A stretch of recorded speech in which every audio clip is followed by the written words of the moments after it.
Hello, Hi. and how are you? Hi, I'm good, thank you. How are you doing? I'm good, thanks. That's great. Thank you very much for accepting my request. I appreciate Ah, it. no problem.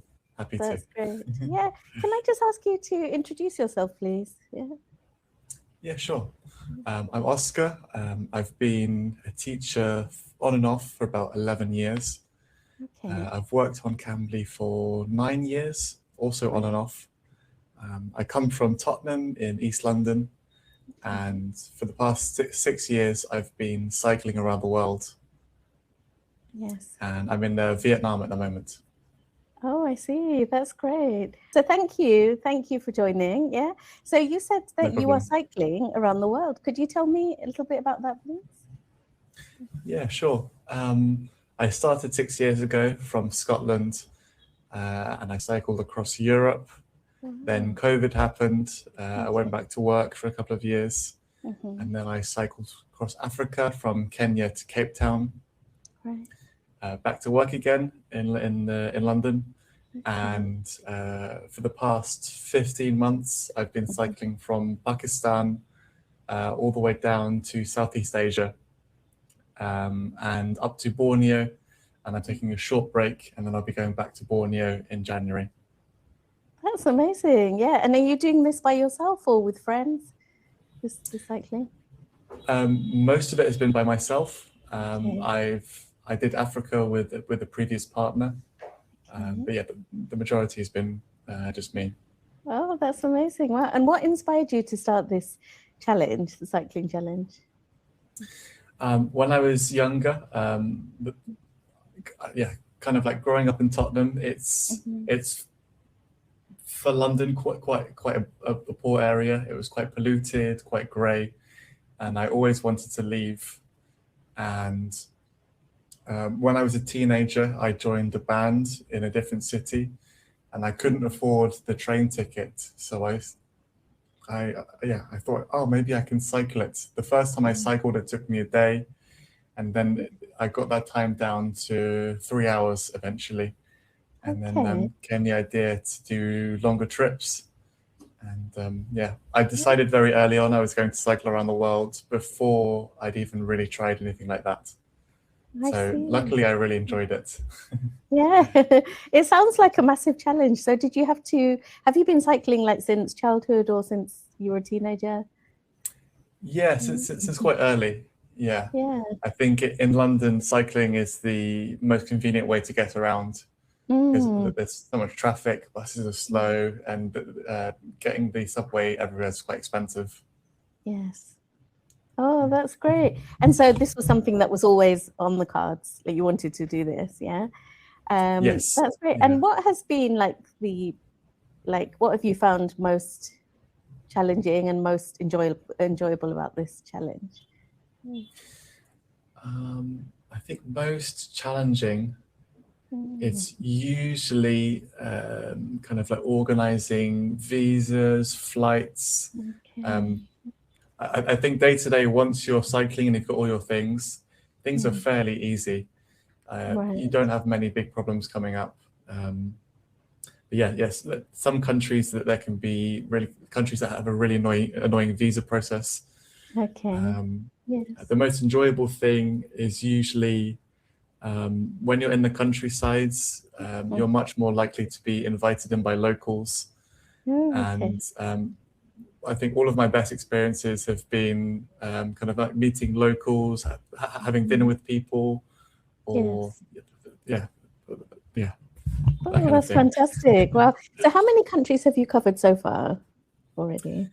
With cycling, 42 so far. 42. And how many more do you plan to cycle to? I think when I finish in Argentina, that will have Mm. been 63, 64 countries in total. Yes. Yeah.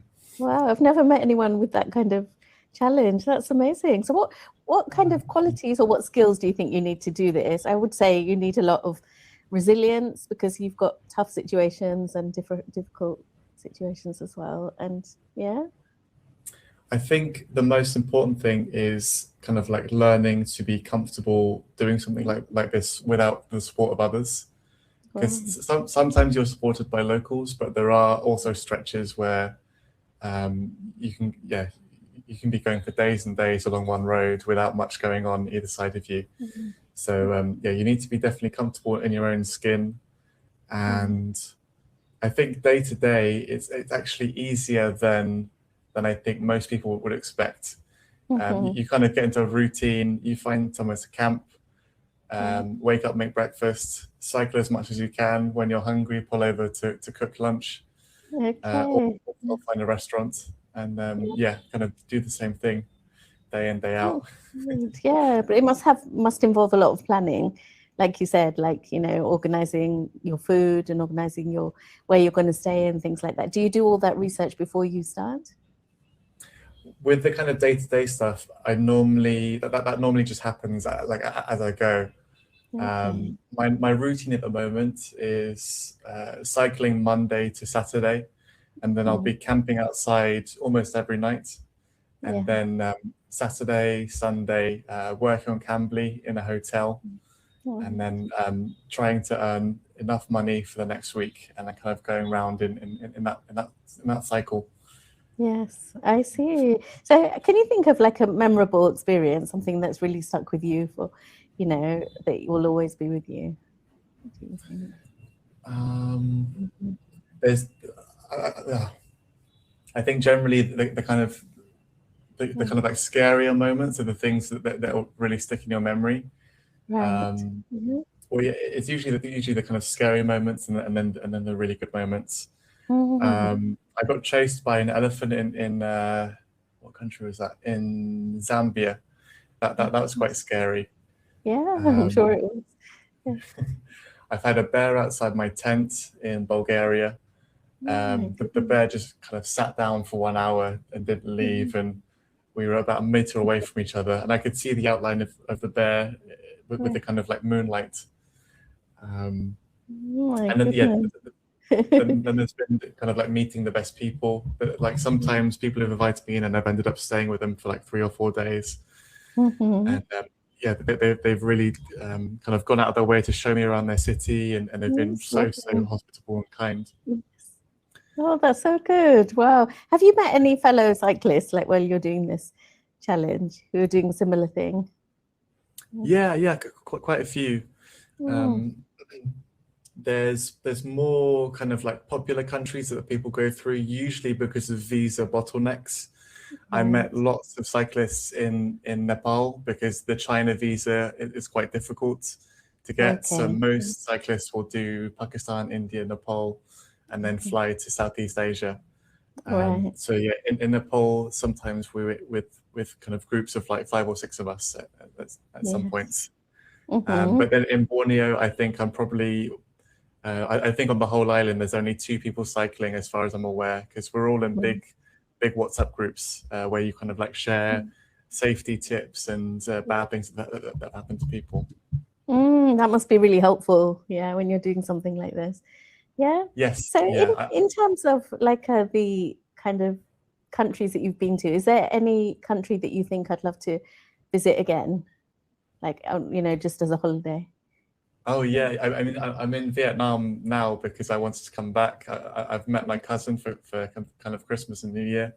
Okay. Um, my favorite countries overall have been Thailand, Vietnam, Kenya, Nepal, Okay. Albania, Switzerland, and I'd be more than happy to go back to all of those countries. Mm, I think most countries I've been to I would go back to. There are only a couple that I think were too difficult to travel in. okay. Yeah. And of course every continent is different. So I'm in Thailand and I've been here for 14 years now, living in Bangkok. Yeah, Fantastic. so maybe like, I might have, did you go through Bangkok or were you cycling through the city as Yes, well? yeah. What brought Okay. you to Thailand originally? So I moved here with my family. So my husband got a job here with the UN. He's in IT. So we moved from London. I grew up in St Albans in Hertfordshire. And we moved here in 2011. So yeah, this is our 14th year. And we didn't think we'd stay so long, but the job kept getting extended. And yeah, so I'm here with my 3 boys. So they're 14, 15, and well, the eldest one actually moved back to London. He's 25. So he lives there now. Yeah, he's working in London. The other 2 are here in an international school. So it's been a really good experience. Yeah. Amazing. Yeah. And in terms of meeting people from so many different cultures, you know, even when they go to school, it's really kind of taught them a lot about the cultures, the language, the food. And they've, you know, I think they have a more of an appreciation now of other people and yeah, different ways of living just by talking to friends. And yeah. Oh, incredible. I think in all of Thailand, I think the whole country, I didn't meet anyone that I didn't like. Everyone I met was just so warm and friendly, and it's a really great country. It's true. It's one thing that really struck me when I moved here, because, you know, like we'd never visited, like we'd never been to Thailand. So coming here and not knowing what it would be like and just being felt, you know, we just felt so welcome, which is great. Yeah, and I think that was part of the reason why we've stayed so long. You know, it's just a really like great country to live in. Yeah. Oh, fantastic. Yes. We always said, like, even if we move back to England, we will have one foot here and just kind of keep in touch with the people that we've met and enjoy the culture. Maybe during the winter season, we'll come here, which sounds... Oh, yeah. Those English winters are very, very long. Yes. Very long, very dark. That's true. Yeah. So whereabouts are you? Are you back in Tottenham at the moment? No, I'm in Saigon in Vietnam at the moment. Oh, you're in Vietnam at the moment. I see. Yes. So when do you plan to go back to London? What's the plan? Are you there for Christmas? I don't plan to go back to London, honestly. Oh, right. Yeah. My plan is to kind of finish my cycle and then find somewhere on earth that I'd like to live most. And then, kind of depending on long-term visas and so on, kind of make a decision after that. I see. Yeah. So I think it happens, doesn't it? When you travel abroad, you kind of see different places, and sometimes other places sit with you better than your own country. It happens like that. Yeah. So I'm from India originally, but I lived there just for 3 years.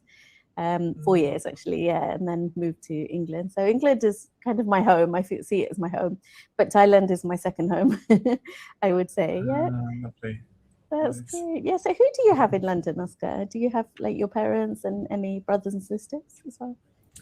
No, I think all of my from all of my friends I grew up with in London, almost all of them, apart from one, have left London. I think that's kind of part and parcel of London. It's such a kind of transient place. Even coming from there, you don't really feel like you come from there. When I go back to London now, especially when I go back to Tottenham, I think locals generally see me as one of the people that have recently moved there. I'm kind of treated a bit like a gentrifier. And even if I say like, no, I went to that school, like people don't believe me. I see. Yeah. So do you feel a sense of not fitting in anymore, like you don't belong, like you did when you were living there and growing up? Yeah, I mean, even growing up, I didn't really feel like I belonged there.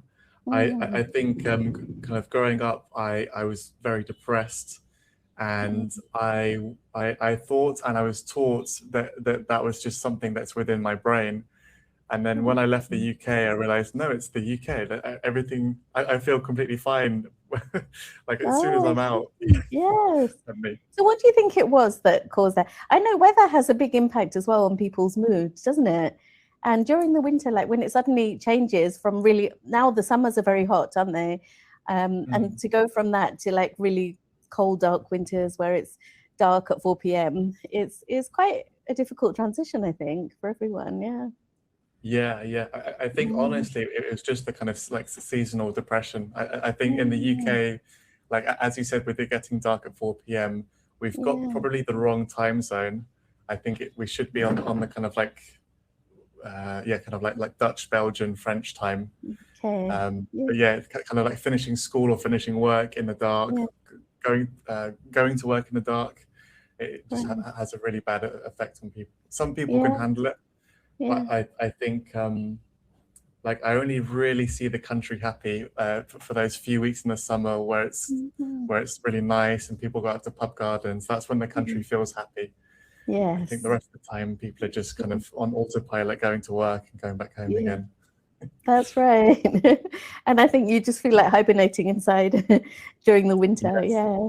Even though it's Yeah. not as cold as countries like Canada and the US during the winter, it still is quite cold. Yeah, Yeah. exactly. So now you're in Vietnam. Yeah, sorry. Go on. Sorry, I was just going to say, I think like, yeah, like our winters are mild, but I think if we had more extreme winters, that would even be better. If we had like kind of like Canadian snowy, Right. yeah, if we had like snowy kind of activity filled winters, that would probably be better. But we just get lots of rain and it's just kind of miserable. But we do get Yeah. snow sometimes, but Yes. yeah. Sorry, Right. go on. That's true. Yeah. So you were working there before. So have you now resigned from your job? Yes. The job in the UK. Yeah. Yeah, like, the last job I had in the UK, I was working as a bike courier. Okay. For me, that was just a way to kind of keep cycling, and I got paid more than my friends who were working as doctors, which shouldn't be the case. Oh, really? But I think being a bike courier, you kind of you earn a small premium because it's quite a dangerous job. But prior to that, I was working as an English teacher. Okay. I think post Brexit, lots of the kind of groups coming over from Europe stopped coming, even though they were still able to kind of like easily get visas. I think, I think lots of the contracts that schools I worked for had with schools in Germany and Poland, maybe some schools didn't feel as welcome, like kind of sending students over. I'm not sure. But yeah, lots of English schools closed down in the UK. I think all the schools I used to work for no longer exist. Right. So Yeah, so it's a lot of change, and yeah. exactly. But I think ultimately, you know, in life, like just do what suits you. That's one thing. Just do what works for you as a person, and for you, like it's biking, and it's just, you know, exploring different places. And yeah, I think it's really good that you followed your heart and you did what makes you happy. Yeah, Yeah. great. Although Yeah. I do feel like now I've been doing for so long, I start to envy my friends who've got houses and Right. I've got friends who are married with kids, and like when I chat with them, everyone's kind of envious of each other. They'll say, "Oh, I wish I was living in a tent and doing all that." Oh no, I miss the security of having a house and that kind of things. That's true. The grass always looks greener, doesn't it? On the Yes. other side. Yeah, that's true. So what's your plan for after this? After you finish your cycling, do you plan to, like you said, like settle in one place, or do you feel, because I can imagine it must be quite hard to do that after you've been kind of like, it's like you've been a free spirit for so long. Do you think it would be quite difficult? Or? I'm planning. Yeah, I'm hoping to meet someone and start a family. Maybe that happens really easily, or maybe that's very difficult to do, and I just don't meet anyone. But yeah, that will be my plan. I'm planning to settle somewhere kind of warmer. I want to live somewhere with mountains and lots of nature. So that could be many different countries around the world. Yes. I think my future will involve travel, but just not multi-month travel. Okay. I'd quite like to have children and then take them away. Let's do a week or two in the mountains or something like that. But the rest of my life will involve adventures, just smaller ones, I think. That sounds great. Yeah. And in terms of Vietnam, what have you enjoyed about living there and the culture? My favorite thing about Vietnam is the food. Right. I think I think also in Vietnam it's such a kind of like adventure filled country. You'll be just kind of cycling in the countryside, and then you'll get a table full of uncles that will wave you over, and you'll end up getting drunk with people that you don't even drunk with people who don't even speak English. I speak no Vietnamese. Great. Lots of just kind of small, strange events happen here. And I think it's also very well set up for tourism, like booking trains and buses and so on. Everything happens very easily here. Oh, that's I great. think all the same with Thailand, honestly. Yes. Yeah, I've never actually been to Vietnam, so I just wondered what it was like. But I did speak to a tutor who lives there, and he was saying how he also prefers life in Vietnam to the UK.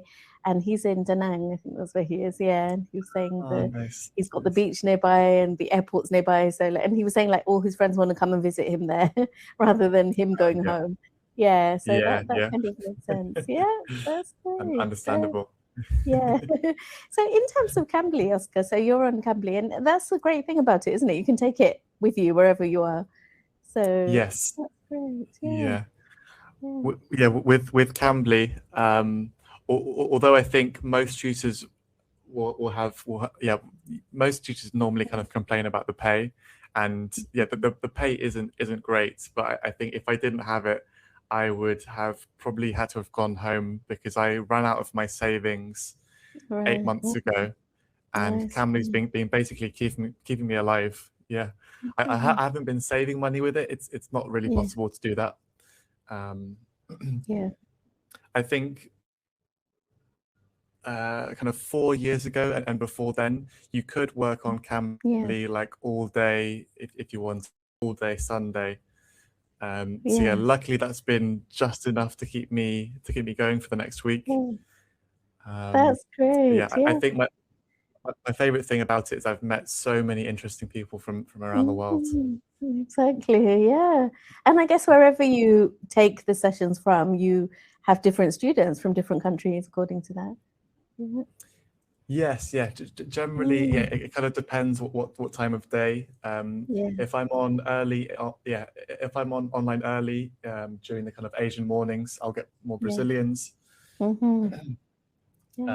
Normally, very late at night, you'll get Saudis, because I think lots of them kind of like nap in the day because it's so hot, and then you'll get Saudis who stay up until like Saudi 3 a.m. taking English lessons.